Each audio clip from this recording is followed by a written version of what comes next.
Dans cette vidéo-là, je vais vous rappeler comment on change les nombres rationnels de forme.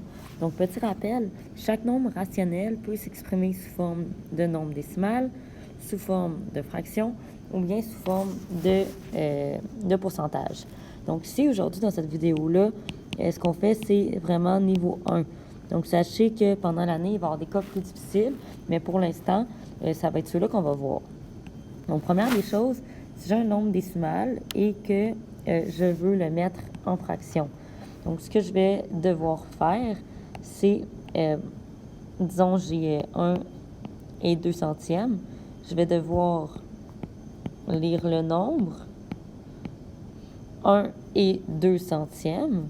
Donc, si j'ai et 2 dixièmes, pardon, fait 1 et 2 dixièmes. Et je vais devoir réduire cette fraction-là. Donc, ici, 2 et 1 cinquième. Puis, je pourrais aussi y aller avec 6 cinquièmes. Donc, je lis le nombre. Ça va me donner une fraction ici. Il va y avoir des entiers ou non.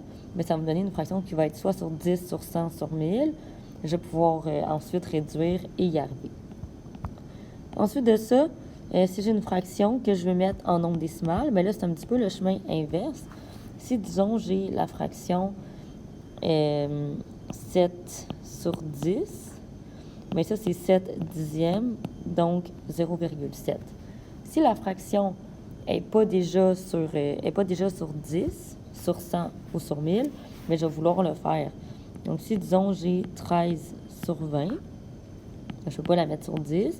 Donc, je vais m'essayer ici avec 100. Donc, 5 fois 65 centièmes, donc 0,65. Donc, on cherche à mettre la fraction sur un dénominateur qui va être soit 10, 100, 1000. On n'ira pas tellement plus loin que 1000.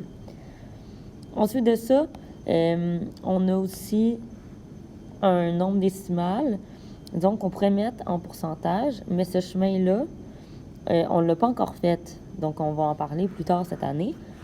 Ce qu'on va faire, c'est de mettre un pourcentage en fraction. Donc, pourcentage en fraction, tu vas devoir, disons, tu as 40 %. Le 40 % veut dire sur 100. Donc, tu mets sur 100. Et ici, on réduit. Donc, divisé par 20, 2 cinquièmes. Fait que ça, c'est pour le pourcentage en fraction. Finalement, si j'ai la fraction que je vais vouloir mettre en pourcentage, un peu le même chemin, mais à l'inverse.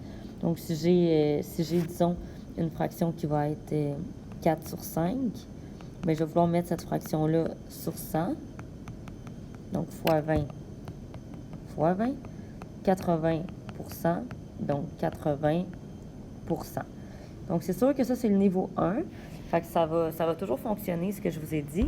Quand on va arriver à d'autres cas, on va apprendre d'autres techniques, mais pour l'instant, niveau 1, avec ça, vous êtes capable de tous les faire.